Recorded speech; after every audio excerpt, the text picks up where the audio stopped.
we should say the blessing. Baruch atah Adonai Eloheinu melech haolam asher kitshanu v'mitzvotav v'tzivanu la'asok b'divrei Torah. All right. So, will one of you gentlemen favor us with a rendition of these verses? Yeah, I'd be happy to. Thank you, Kerry. I haven't had the opportunity yet. In the steppes of Moab, at the Jordan near Jericho, the Lord spoke to Moses, saying, "Speak to the Israelite people and say to them, when you cross the Jordan into the land of Canaan, you shall dispossess all the inhabitants of the land. You shall destroy all their figured objects. You shall destroy all their molten images, and you shall demolish all their cult places. And you shall take possession of the land and settle in it, for I have assigned the land to you to possess. You shall apportion the land among yourselves by lot, clan by clan. With larger groups, increase the share. With smaller groups, reduce the share. Wherever the lot falls for anyone, that shall be his. You shall have your portions according to your ancestral tribes. But if you do not dispossess the inhabitants of the land, those whom you allow to remain shall be stings in your eyes and thorns in your sides, and they shall harass you in the land in which you live, so that I will do to you what I planned to do to them." Okay, this is a pretty bold and challenging portion. So let's first locate where this is taking place. We get some very specific. Wait, Rabbi Baker? Yes. Before we go any farther, you should explain that we're recording. Oh, yes, you're right. Kim and I thought Unless someone objects. we thought we would start to record some of these Torah study sessions and put them up on the website. If that's okay with everybody. So speak now or forever hold your peace, or whatever that. All right. Okay. Okay, so we're good to go ahead. Thank you for reminding me, Kim. Okay. Okay, so we get a very specific for the Torah location where this took place. So in the steppes of Moab at the Jordan near Jericho, the Lord spoke to Moses. Anybody have any associations with any of these places? Well, there's a song about Jericho. Okay, what's the song? Joshua, It's a battle. the Battle of Jericho. Right. So Jericho was clearly a very important location, and even archaeologically, it's an important location because it is one of the oldest, if not the oldest, city that we have architectural evidence from. So it was very, very well known. This would be like today, we would mention New York or Paris, some places of that sort, that everybody knows is important and is a real central location. It's also, we are told it's near Jericho. It's also near the Jordan River, which we all recognize as being an important geographical spot. What is suggested by the attention being called to the nearness of the Jordan?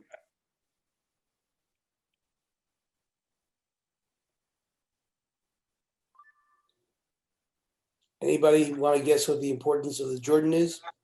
Is that the boundary of Canaan? Well, it may well be. I mean, it is a natural boundary, Mhm. as in many places around the world, either mountain ranges or rivers, Mhm. other bodies of water as well, are natural boundaries. So that would apply here. A lot of baptisms took place there. Naaman, the Well, leper, that's a later historical period, but yeah, yes, Naaman that went was there for healing of his leprosy when he that's correct. bathed there 7 times. Yeah. So it there was, even from an early time period, and we're dealing with that now as well as in later times, um, a religious or cultural significance to the Jordan. I've always I have to ask, how many of you all have actually been to Israel? Anybody? Yes, Well, if you, Yes, oh, you, hi, Mark. You've been to Israel. yes. So yes. did you visit the Jordan River when you were there? No, Uh, didn't. no, well, I got to the Dead Sea, which I is, got to the Dead Sea also. Okay, so Jordan River is literally connected to the Dead Sea, um, but depending where in the you visited the Dead Sea, you might or might not have seen the Jordan River. You know, we have this idea in part because of songs that are traditional about uh, the Jordan. We think the Jordan is a big river. It's actually very small, and there are many spots where you can just sort of step across it. Just an average person can step across it. That's how narrow the Jordan is in many places. You know, there is the song, "The river is wide, I can't cross o'er, neither have I the wings to fly." And that song, you think the Jordan River was like the Mississippi, but on the contrary, it's very small. Uh, it the reason I point that out is that one of the things that is important to bear in mind when we're reading a passage like this is that there is a kind of irony that is uh, that underlies all of this text. The Jordan is very important as a boundary. Uh, Jericho is important as a city, but their importance lies not in being large places or strongholds or anything of the sort. One of the things that that makes them meaningful is that ironically, despite the fact they are, you know, we're not dealing with the Nile River here. Um, it, from God's point of view, this boundaries created by the Jordan River is very important and has theological or spiritual significance that we might not attach to it. Now, the reason I mention this is that even though here we are learning about the Torah, we bring along with us um, an assumption that important places are big or populous, or they're somehow remarkable because of their size. I think I have told this joke before, but if I have, you'll bear with me because there may be some who haven't heard it. So this is a story about an Israeli and a Texan. We're sitting next to each other on an airplane, and the Texan is bragging about the size of his ranch, as stereotypical Texans will do, and he talks about how big it is and how important it is. And he says, in fact, if I get in my car at one end of my ranch, it'll take me 3 days to get from one side of the ranch to the other. And the Israeli says, "Yeah, I used to have a car like that." Okay, when we think of Israel and all of these important biblical places, we think that they are, we tend to bring this notion that they're large and important because of their size or population, but they're really not. It's actually quite the opposite. You know, the entire length of the state of Israel is the length that exists between Houston and Dallas. That's how big it is. It's a very small locale. But despite the fact that it's very small, it has tremendous spiritual experience. There is this kind of irony that applies here and applies in many other places in biblical literature as well. So we have this spot in Moab at the Jordan River near the city of Jericho. And what is Moses commanded to do? He's commanded to speak to the Israelite people and say to them, when you cross the Jordan into the land of Canaan, can we move the text a little bit, Kim? Thank you. All right, It's hard to do, you know, here we it go. doesn't like to do it very smoothly. Here we go. You shall dispossess all the inhabitants of the land. You shall destroy all their figured objects. You shall destroy all their molten images, and you shall demolish all their cult places. What's going on here? Well, can I? What is this? Yeah. Go Yeah. ahead. Boy, if I was 13 years old, I'd walk out and, throw out Judaism completely, because it seems that God's not it seems like a permission for ethnic cleansing or racism. Uh-huh. Uh, And what makes you think and that? I would also question, so is there really a God? Is he really talking to Moses? In what sense? Is this what kind of, anyway, I have a lot of problems with this. But if Yeah, I was 13, I would really have problems. And it seems like quite a test to deal with it. I have another understand. question. I have another question about this. Okay. He says you're going to cross the Jordan River into Canaan. Yes. It seems that's then going to the east side of the river, right? They were in Sinai originally, wandering around. Right. So crossing the Jordan River, it seems to me, would be out of Canaan, not into Canaan. Well, even today, when we speak of, people speak about the West Bank. That's the West Bank of the Jordan, but it's part of what was called Canaan back in the days of the Bible. If you think of some of the maps of Israel, especially in the early days, the whole area from Jordan west towards the Mediterranean is part of one single geographic area. So crossing the Jordan from east to west would bring you into the land that the Israelites are about to possess. So in a way you're right, and in a way not so much. But they were west of the river. So if they Well, crossed the river, they'd be east of the river. no. Moab was east of the Dead Sea and Jordan. That's where they were. Yeah, They come from Sinai up into Moab. they were in what is today a part of Jordan. Okay. Okay, so they're crossing from Moab into Canaan, and to do that, you cross the Jordan River, which is, as I mentioned before, is a very small little river. It's not very impressive.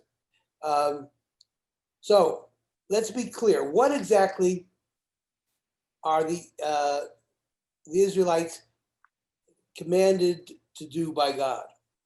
destroy their figured objects, their molten images, and their cult places. right? But you missed the first And one. dispossess them of their land. Oh, Dispossess the all land inhabitants of the land, yeah. Okay, are they commanded to kill them? No. I don't think so. Not at No. this point. Well, not at any other point either, but Can I have a question? What does it mean to dispossess? that's just where I was gonna go with this, okay? Okay. Wouldn't that be to take their possessions away from them? That's Well, take the land away from them for starters. That's what it says. I Oh. think that's much closer to what we're talking about. Who in the ancient world and in plenty of places around the world today, how do you show that you own land? You live on it. You live on it and you have a piece of paper that's registered somewhere that says that land is yours. Today, that's true. People have deeds. But what happens, even if you have a deed, what happens if the person who is specified or persons who is specified on the deed don't actually live on the land but live in some other location? Whose land is it? well, someone else can occupy it and then claim it as theirs. They can, but does it matter whether or not they have a deed? Well, there is that.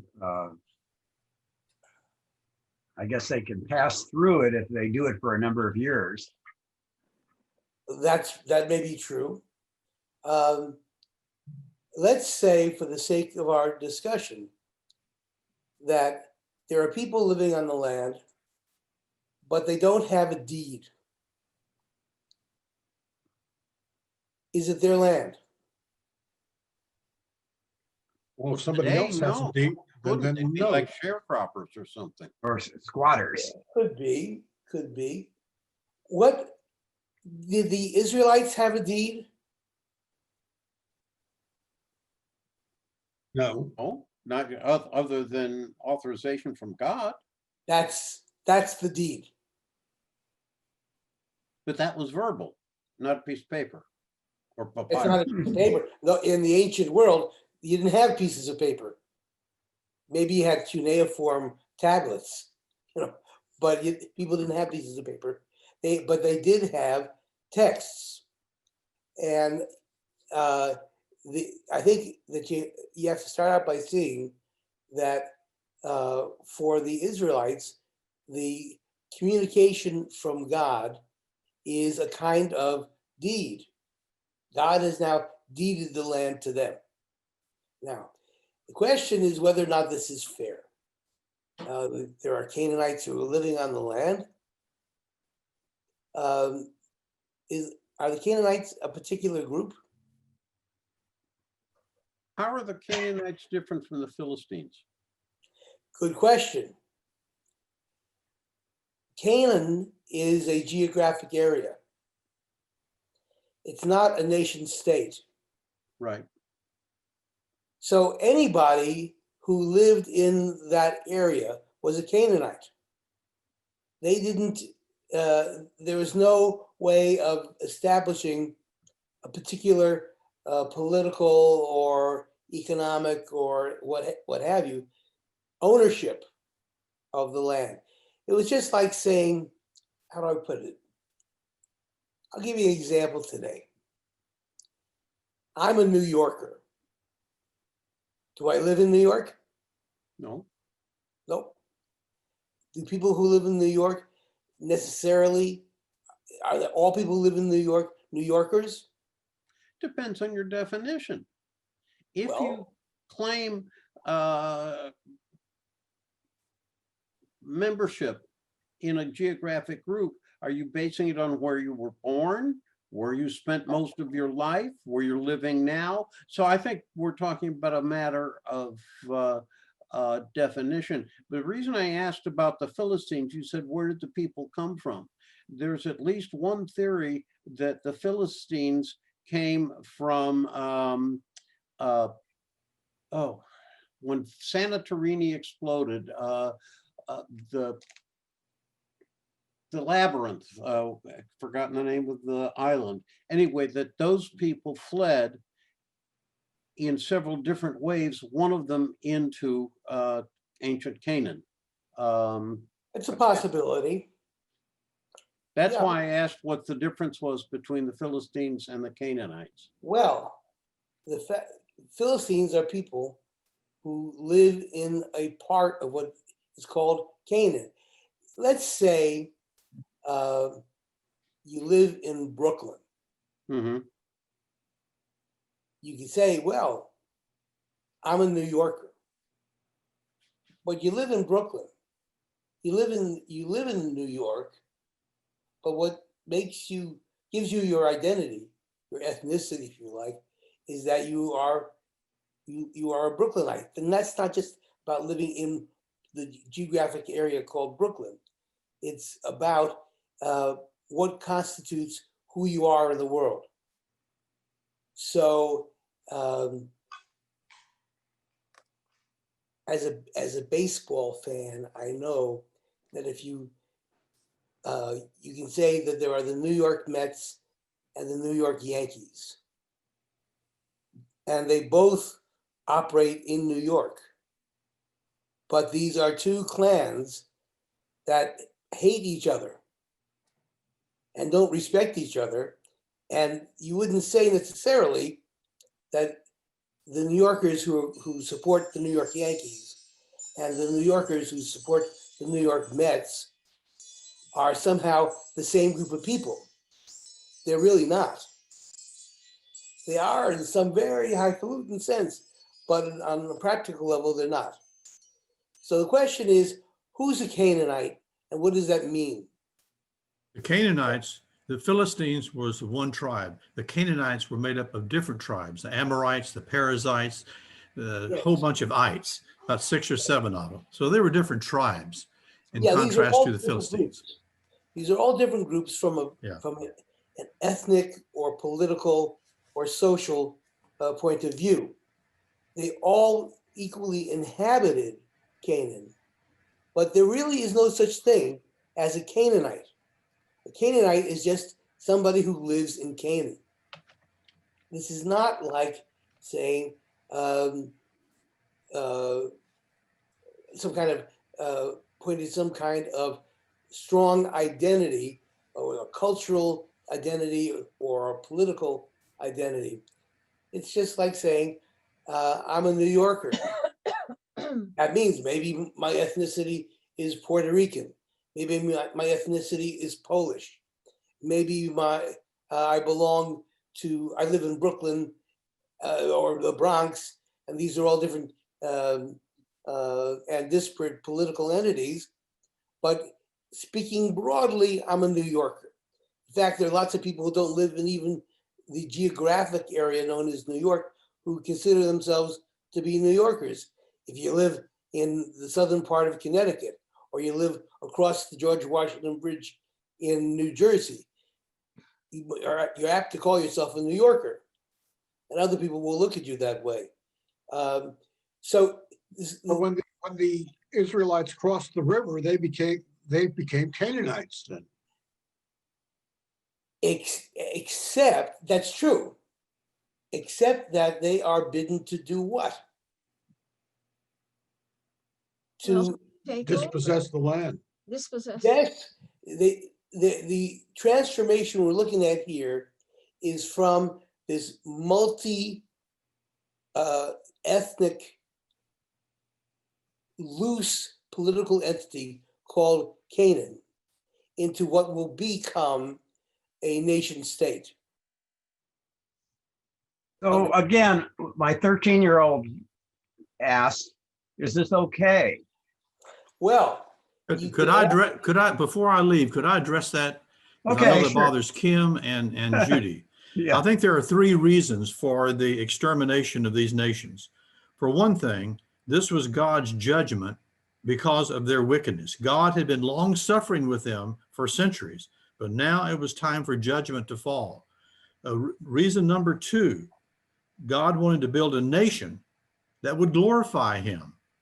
And reason number 3 for this extermination was to remove temptation from the people of Israel who were prone to worship idols.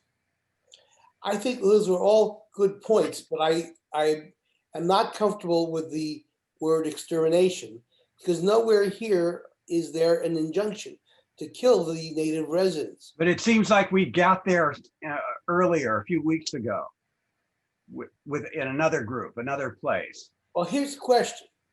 Okay. What would be the purpose, whether you're talking about killing the native inhabitants or just dispossessing them or what have you? What is the point of any of that?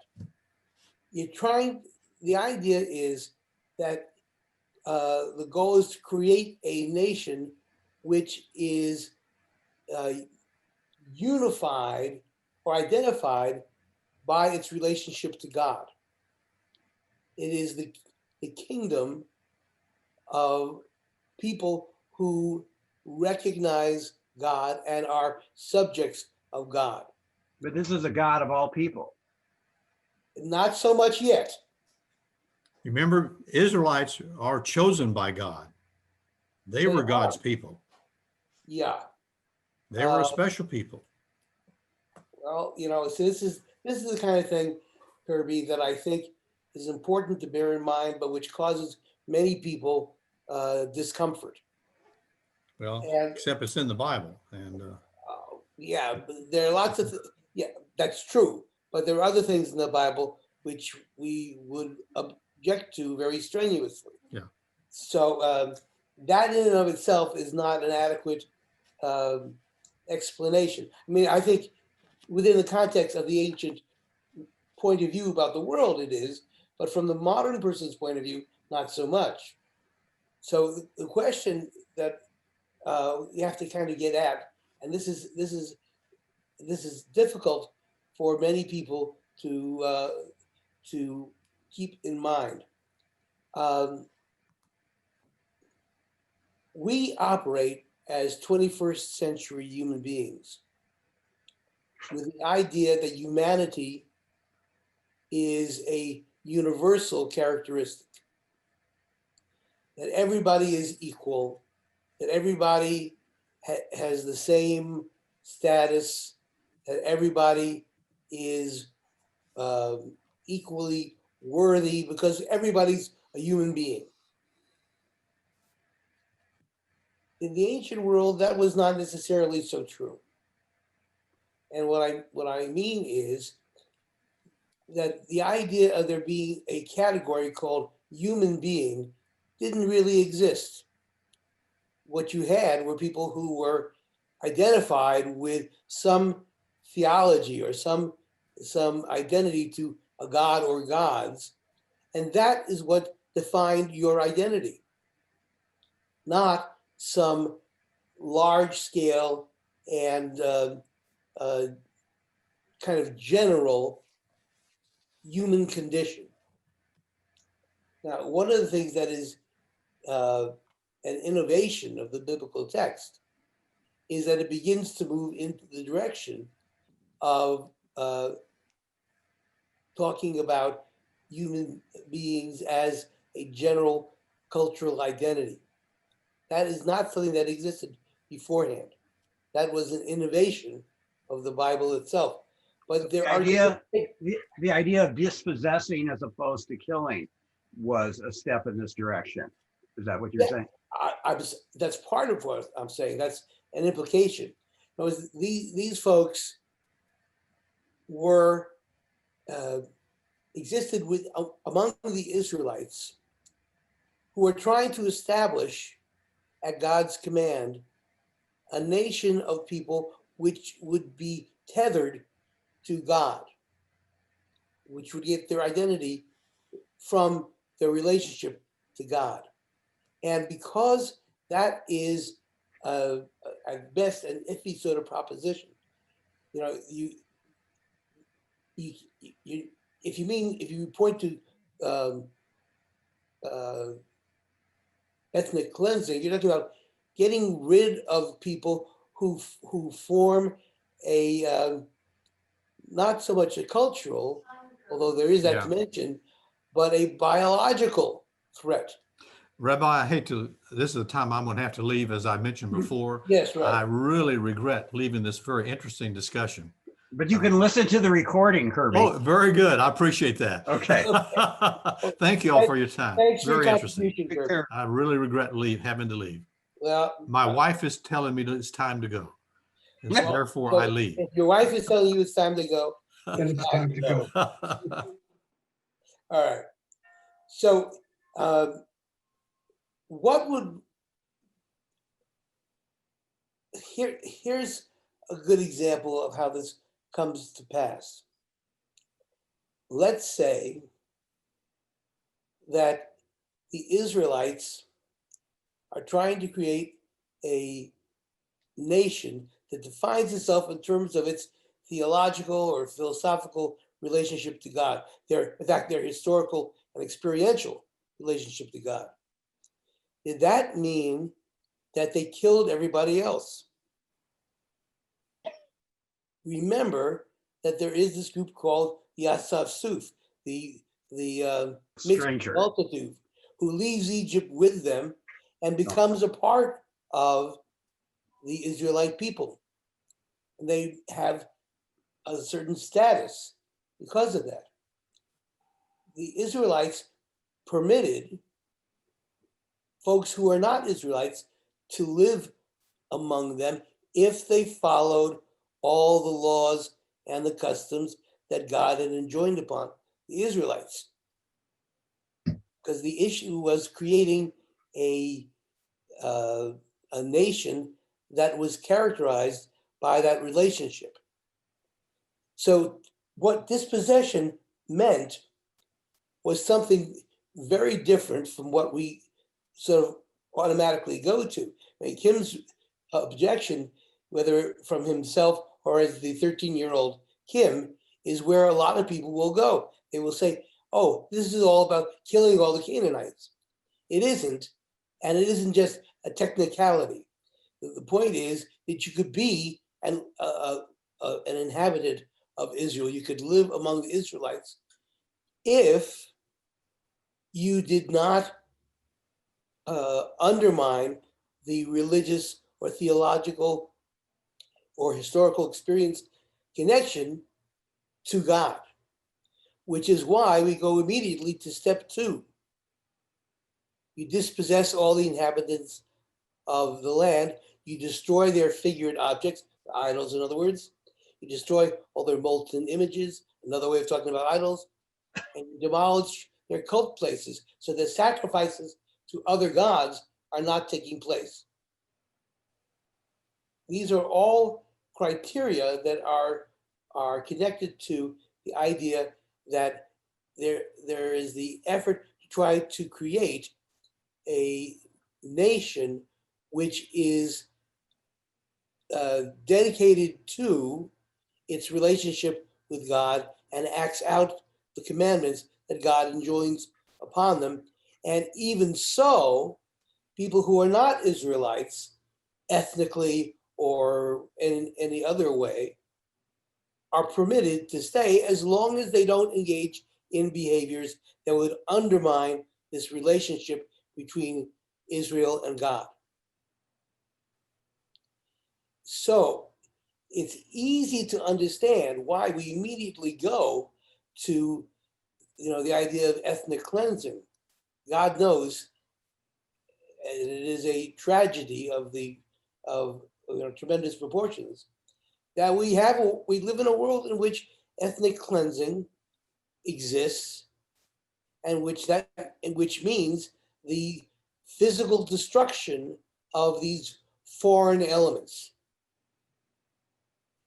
In the context of this notion of ethnic cleansing, the idea that the Israelites said, oh, okay, you're not an Israelite. You can stay with us. You just can't do stuff that undermines who we are and what our relationship to God is. And as long as you're okay doing that, you can stay here.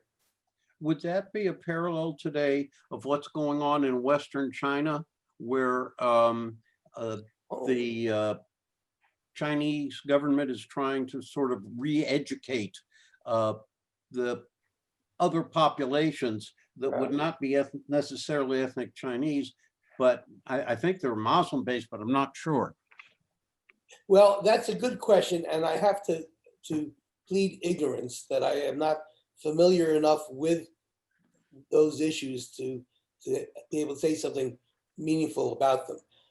In China, there is one group, the Han, who are by far the largest group ethnically and even culturally in China, but there are a bunch of other ones.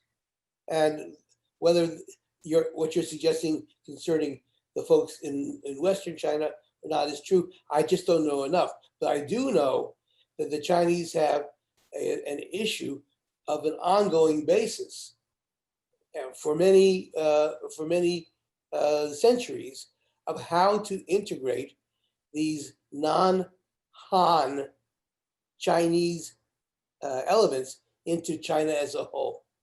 I'm thinking more in terms of communism. There's this group of people who are in, I think they're called, quote, re-educational camps. Right. Well, the educational camps in China in general have been around for a while. They go back to the Cultural Revolution. And there are all sorts of interesting histories and novels and so forth written about that period of Chinese history. And yeah, you're right. It does have to do with the meaning and the purpose and the place of communism in China's culture. And in a way, it is kind of similar as I'm thinking about it, because what the Chinese communists intended to accomplish was a cultural identity, a political identity, that transformed or overarched all these ethnic traditional differences. So you would be a Chinese because of your relationship to the communist superstructure, and not nearly as much as was once the case to ethnic or theological divisions within the Chinese people. That's a general problem for China, and not only about this particular issue. I see Judy's hand. Yeah, I think you're already talking about the issue I was going to mention, which is that, this is a very problematic concept, and it sounds terrific on paper. These other people are allowed to stay if they don't disrupt the Israelites' relationship to Adonai.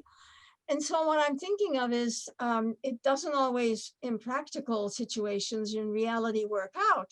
And one of those unfortunate, examples all over the place, including what you've talked about. But I'm thinking about the creation of Israel.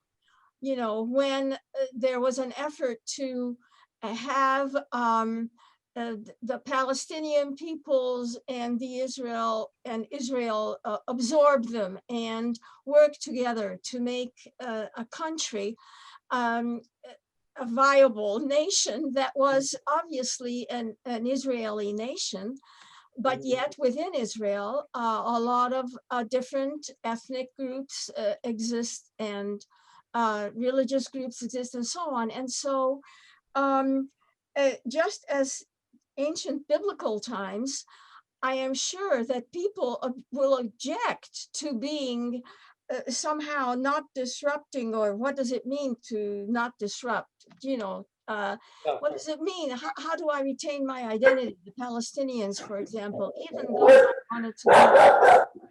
Well, inevitable doorbell interruption just occurred. Okay. I'm just going to forget about it. Bella, come here. Bella, I heard the bell. Lie down on your bed. All right. She's actually doing it. So you're raising a very important point. And let's let's make sure that we have our facts clear. During the War of Independence, there is without doubt, to some degree, expulsion of Palestinians, although they didn't necessarily call themselves Palestinians at that time. But it is also true that some Palestinians, who also didn't call themselves Palestinians at the time, remained behind and became citizens of the state of Israel. Mhm. Correct. So it's not the case that all people who were Palestinians were ejected. Okay, some were not, and it's the cases are very disparate. Sometimes it was ugly and discriminatory. Other times it was on the basis of security considerations, where there were Arab villages that that were fighting against Israeli settlements, or not just settlements that you think something else. The kibbutzim that were founded there, many of which had very amicable relationship with their nearby Arab neighbors, but that didn't stop others from not having such an amicable relationship. It's very hard to generalize about this in any way that is really meaningful. From a rhetorical point of view, or even better, from a polemical point of view, it suits the purpose of the Palestinian leadership today to describe what happened to the Palestinians in 1948 with a very broad and undiscriminating brush. That in and of itself has become the popular notion of what happened, but it is not the historical reality. And that is important to bear in mind. Doesn't mean that there weren't excesses. There were definitely cases where there were excesses, but that's not everything that happened.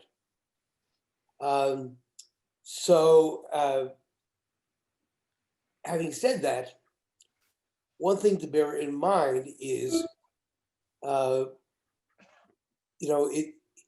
you can say that there is this separate people called the Palestinians, and in some ways that's true. But what do you do with somebody who is a Palestinian but has Israeli citizenship and sits as a representative of one of the parties that tends to be popular among the Palestinians, and sits as a representative of the Palestinians in the Knesset? Who is that person? What is the status of somebody like that? It's not so clear. Are they Israeli? Are they Palestinian? Are they Arab? Nobody seems to be able to resolve that question very well for obvious reasons. And let's add to another consideration on top of that. What was the relationship of the Palestinians to the land of Israel during this whole period?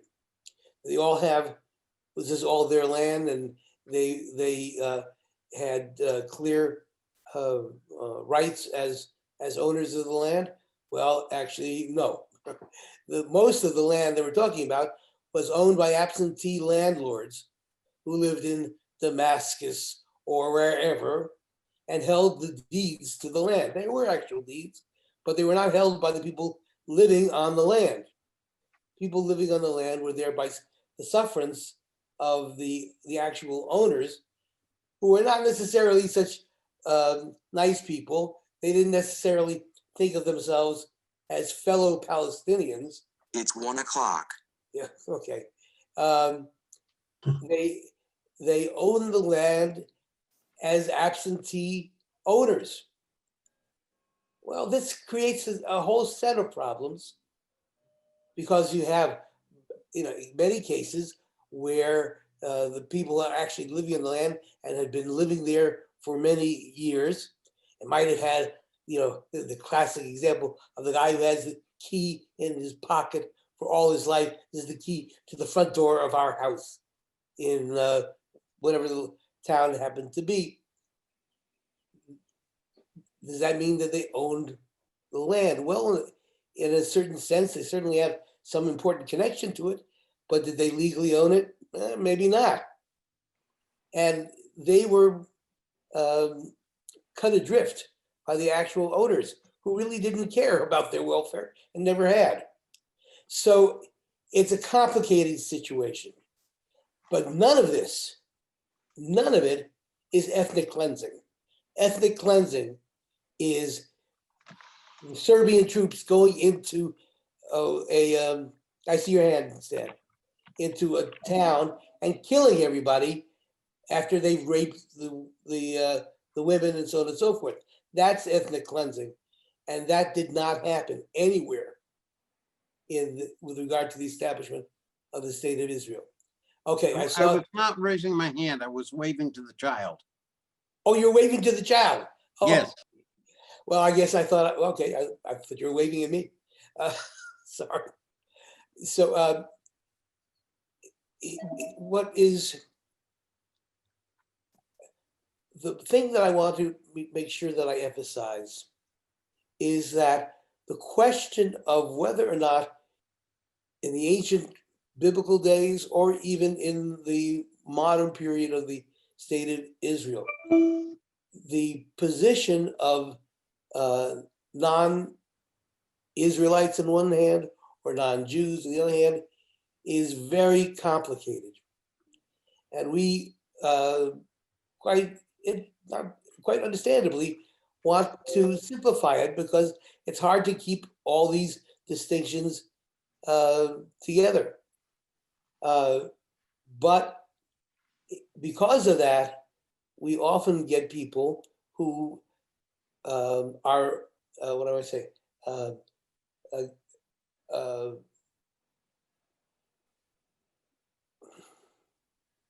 prone to latch on to simplistic descriptions because it's easier to handle.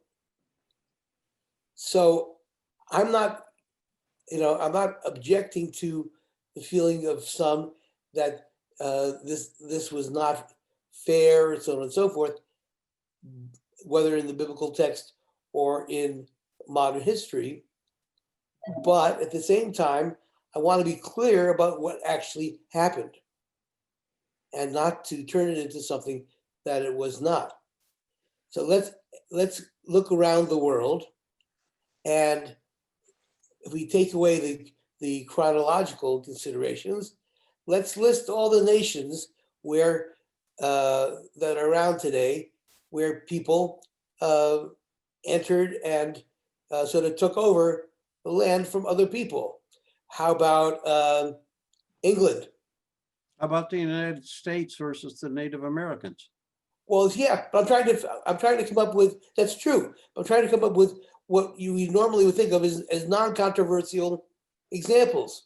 Does it matter that England was taken over by the Anglo-Saxons, right? well, the Anglo-Saxons were people who were already living there, and then they're taken over by the French, okay? Or how about the 20 or 30 different feudal areas in Germany, which have their own ethnic identity? Or how about Spain, where there was a battle for centuries between the Christians and the Muslims? These are all areas which fit the description of one group coming in and dispossessing in one way or another a group that was already there. You have to ask yourself the question, why is the only example of this in the world today that gets people upset the example of Israel? Right now there are Basque separatists in Spain who object to being ruled by the Spanish majority, and some of them are terrorists, and some of them are oppose in other ways, militarily, the Spanish government, and so forth. I don't see mass protests in support of the Basques, although there probably should be. Or let's take the example of the Spanish coming in to South America or Central America. Every one of those countries, whether it's Bolivia or Peru or wherever, involved in one way or another, the Spanish coming in and dispossessing the native population, whether it's the Aztecs or whoever. Nobody gets excited about that. So you have to ask yourself the question, what is there about the example of Israelis and Palestinians that gets everybody so excited? Because people don't like Jews. Mark, you already went to the last point without letting me make the argument. Yes, it is a form of anti-Semitism. And to single out Israel as the only example worthy of comment where one people dispossesses another people is in itself a form of anti-Semitism. It's not the same form as the Nazis, no, but it is nonetheless a special set of criteria or standards that applies only to Jews doing what everybody else does. Does that mean that there are no problems with it? Of course it doesn't mean that. There are problems. Does it mean there's no conflict? Of course not. There is conflict. But the same kinds of problems and same kinds of conflict can be pointed to in the example of, let's say, France. Okay? Again, nobody seems to get all that excited about what the French did to dispossess the Gauls back in the latter days of the Roman Empire. But You could be even more modern with the Sudetenland. The Germans took it, then it was Germany. Now the French took it back, now it's France. yes, and the question and in both cases, and this is maybe a very important point to make, both are examples of dispossession. Dispossession doesn't mean that people are getting killed. It means that they no longer possess something. They no longer own something that they previously thought that they did own. Okay? In the United States, the example of Native Americans or First Peoples is, the obvious example. But let's take the example of the Gadsden Purchase. Anybody know what the Gadsden Purchase was? It's southern Arizona and western New Mexico. Right. A very small area west of the Rio Grande, I believe. You got it exactly. What happened? Why is that interesting in terms of this conversation? Well, we bought it from Mexico instead of taking it like we did. Did we buy it from the people who were living there? No, because I don't think we dispossessed them from their land. The inhabitants were able to remain where they were. I think what we did was change the nationality or the political alignment of the land. Exactly. That's what we're talking about. The question is whether or not the Palestinians, well, they were not Palestinians in those days, or Canaanites, what did dispossession mean? It meant that they now lived in part of something that was a different political, social, theological, whatever entity than previously had been the case. And if they didn't undermine that new political entity, they were okay to stay there. And the land was not purchased from the residents from the land because they didn't own any land. The land was purchased by absentee landlords who had the deeds. I'm not saying that they didn't cause dislocation or trouble for the population that was living there at the time. It most certainly did. But as long as they were willing to profess allegiance to and not just profess, but act in ways that are consonant with the change of political ownership of the land, there was no particular problem. So what I'm trying to point out here is that the dispossession of the Canaanites was much more like what we're just talking about in an example of the Gadsden purchase than The Native American example. yeah, it was different. Yeah. I can give you a 19th century example from my family. My great grandfather was French. He lived in Alsace. All right. And then, of course, in 1871 is the French, the Franco-Prussian. between Germany and of unification between Germany and France, Yes. the Franco-Prussian War.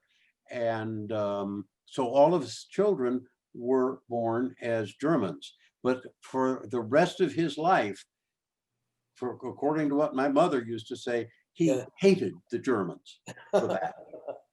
No, because his identity was bound up French. with being French. Yeah. Right.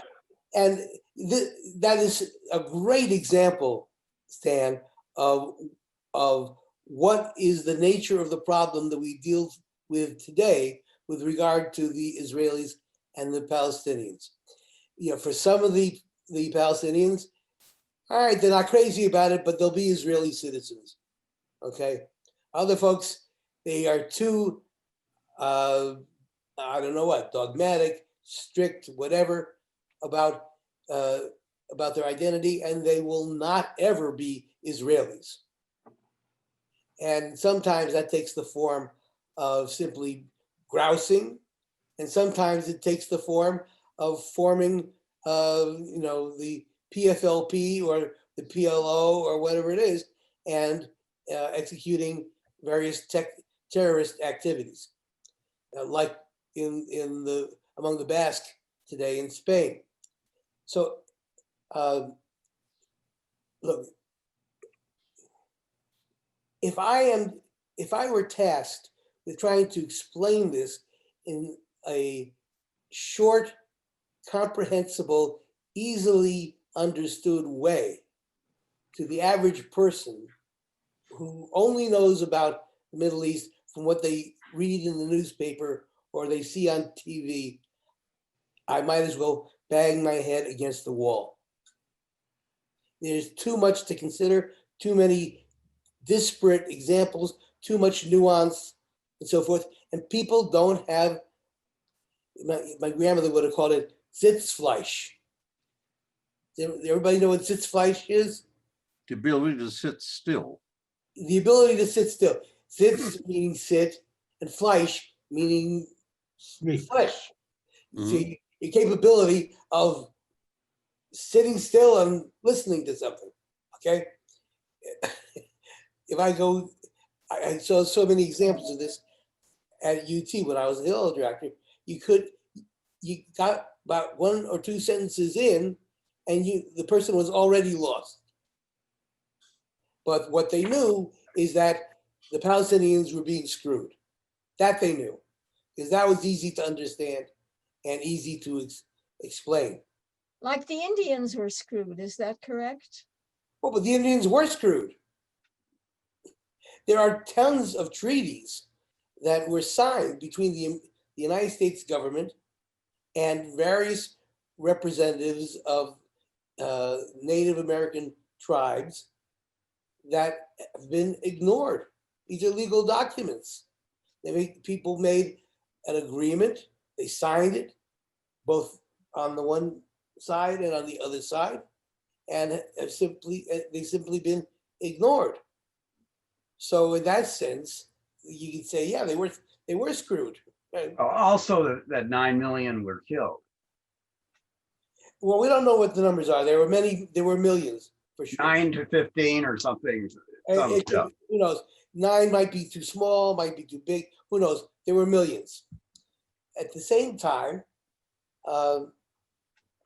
having said that, there were, I hate to put it this way, there were losses on the side of the white settlers too. And I don't know what the numbers were, but whatever the numbers were, they were, significant. And what I'm saying is that when these kinds of changes take place, the normal ways that people relate to each other, the normal rules that pertain to how you interact with other people go out the window. Yep. And that is a tragedy whenever it occurs, but it is a tragedy that does not occur only with regard to the land of Israel. Mhm. Okay.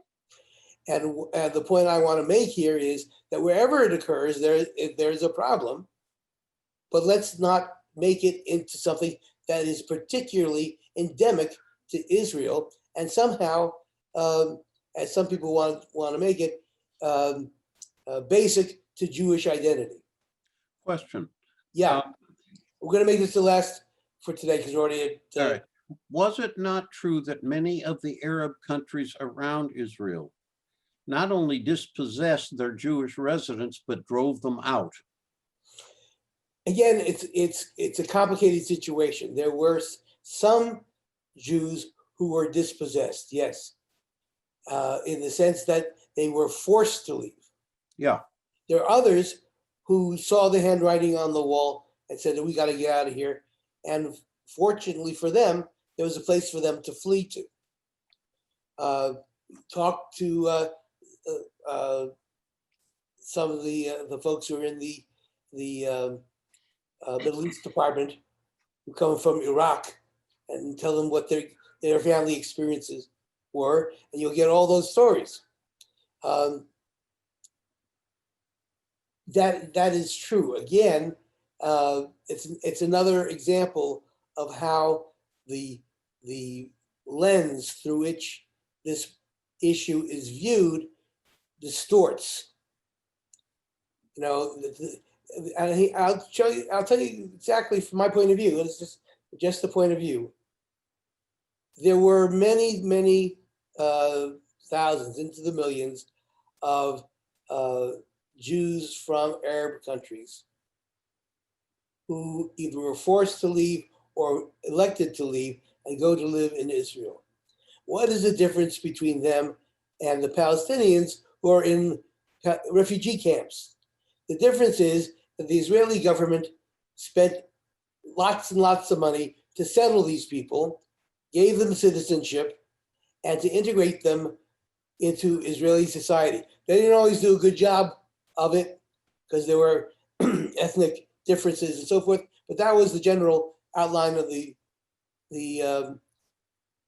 effort. There were no camps of Iraqi Jews except as a transitional period moving towards full Israeli citizenship. So that group disappeared for other reasons, political and otherwise, that the Palestinians were never given the option of integrating themselves into Arab countries. They were kept in their own refugee camps intentionally as a political and military irritant. There really is no reasonable argument about that. Right. So we have a large group of Palestinian refugees. Why don't we have a large group of Jewish refugees? Because they weren't integrated into something there. I don't know what this is. they were integrated into the land of Israel. And so within a couple of generations, they disappeared. So, I mean, you could make, why that somehow doesn't have an equally strong impact on world opinion, I don't know. You know, my grandmother, may she rest in peace, would have said, scratch a Gentile, you find an anti-Semite. And not one of the things that she said that I like to quote, because other things that she used to say that I like a lot better, but she's probably right about this. That is, in the sense that there is a kind of anti-Semitism that's part of the Western identification people have, and is sometimes more or less well concealed. That's what I mean to say. So anyway, let's stop there for today. We're over our time, and thank you all for coming, and we will continue next week. Thank you. Bye-bye, Thank you. guys. Bye-bye. Bye-bye.